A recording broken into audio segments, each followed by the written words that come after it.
What I like about your style of fishing, Darryl, is it's quite simple and straightforward, and nowadays everyone seems to be faffing around with spods and bits of plastic and bags and all kinds of things, whereas you're sort of straight down the line, aren't you? And this carrier bag and what have you pretty much sums up you and bait, doesn't it?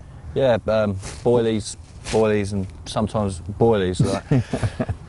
So you've got an easy stick, a catapult and some boilies, and you'd be happy to take that anywhere. Yeah, it suits the sort of fishing I do, that I'm generally looking to move on whatever's going on, and spotting and marker floating doesn't always go well with what I'm doing. So I tend to stick with boilies. Obviously I will try other things, but this is my first port of call when I'm going to a new venue. Right. When you say that spodding and marker floating don't sort of fit in with what you're doing, what do you mean by that exactly?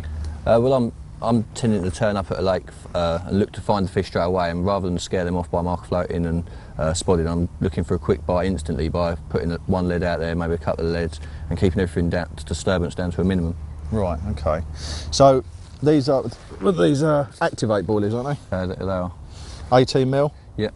So when you turn up, I mean, I suppose it's venue dependent and how many fish you've got to go at, but most guys, I think, watching this, and myself included, a lot of people fish boilies and would fish one out the bag on a standard bottom bait rig, which is pretty much what you do, and we'll look at your rigs later.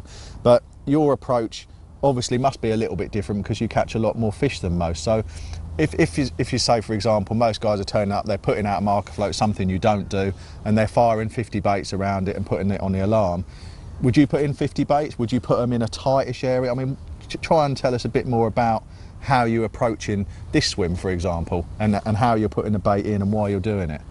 I don't tend to bait up too tight for a start. I tend to scatter my bait around because I'm trying to intercept groups of fish on a lake like this with a number of fish in. Right. I'm looking at my hook bait's obviously on the spot where I want the fish, but I want my bait on the spot, around the spot, in the area to hopefully, if they pick up one, then they'll carry on searching in that area, and hopefully as they home in on the area, they'll come across my hook bait. Right, okay. And do you think that's an advantage on a venue like this? And I know you said earlier you did well on a car park lake, which is like this venue, uses bait boats a lot. So do you think your approach, pike are still crashing into the fry down there, do you think that your approach of spreading it when people are using bait boats is an advantage as well? If people are using bait boats, and a pile of bait in a concentrated area is a devastating method that will work instantly, but once it's been done to any degree, then it becomes dangerous to the fish and they associate it with trouble.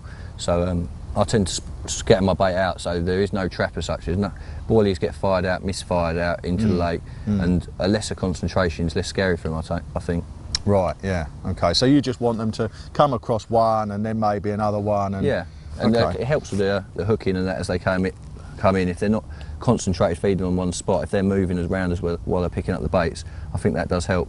Right, so you want them to come down, pick up the bait and then move to the next one, and that's going to give you a better hook hold than if they're feeding tight on one spot.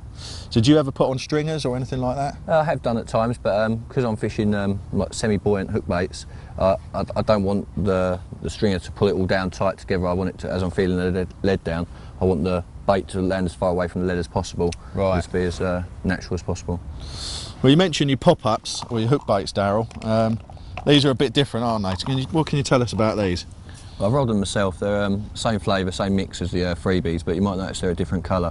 I've added quite a lot of white bait dye, more than probably normally would in a bait, but that's just that gives it a washed out look, and also it's more of a visual thing. So if I've got a lot of freebies out there, hopefully the visual factor will draw them to my hook bait quicker.